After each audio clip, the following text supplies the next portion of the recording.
ఈ డేస్ లో modern days లో ట్రాఫిక్ అనేది చాలా కామన్ అయిపోయింది. ప్రతి ఒక్క దగ్గర ట్రాఫిక్ అనేది స్టక్ అయిపోతుంది. సో ఒక ట్రాఫిక్ లో ఒక అంబులెన్స్ చిక్కడిపోతే మన అందులో ఉన్న ఒక మనిషి ప్రాణం కాపాడడానికి డిజైన్ చేసాం ఈ ప్రాజెక్ట్. సో ఎప్పుడైతే మనం అంబులెన్స్ ని ట్రాన్స్మిటర్ పెట్టుకుంటాం, కంట్రోల్ రూమ్ లో రిసీవర్ పెట్టుకుంటాం. సో ఎప్పుడైతే ట్రాన్స్మిటర్ వాడు ఈ డైరెక్షన్ లో వస్తున్నాను అని చెప్పి రిసీవర్ కి సెండ్ చేస్తాడు మెసేజ్. సో రిసీవర్ లో కంట్రోల్ రూమ్ లో ఉన్న వాడికి మెసేజ్ వెళ్తుంది. ఇది 40 MHz ఫ్రీక్వెన్సీతో 10 మీటర్స్ వరకు వెళ్తుంది డిస్టెన్స్ లో.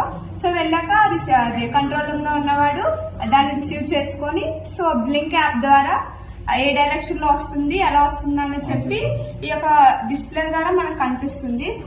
అంబులెన్స్ ఈ డైరెక్షన్ లో వస్తే ఏ డైరెక్షన్ లో వస్తుంది. సో ట్రాఫిక్ ఆఫీసర్ అనేవాడు అక్కడ ఉన్న ట్రాఫిక్ ని క్లియర్ చేసుకొని, అంటే మిగతా అన్నిటి దగ్గర రెడ్ సిగ్నల్ వేసి ఓన్లీ ఇట్ సైడ్ అంబులెన్స్ వస్తుందో అటు సైడ్ గ్రీన్ వేసుకొని సో అంబులెన్స్ కి వే అనేది ఇస్తారు.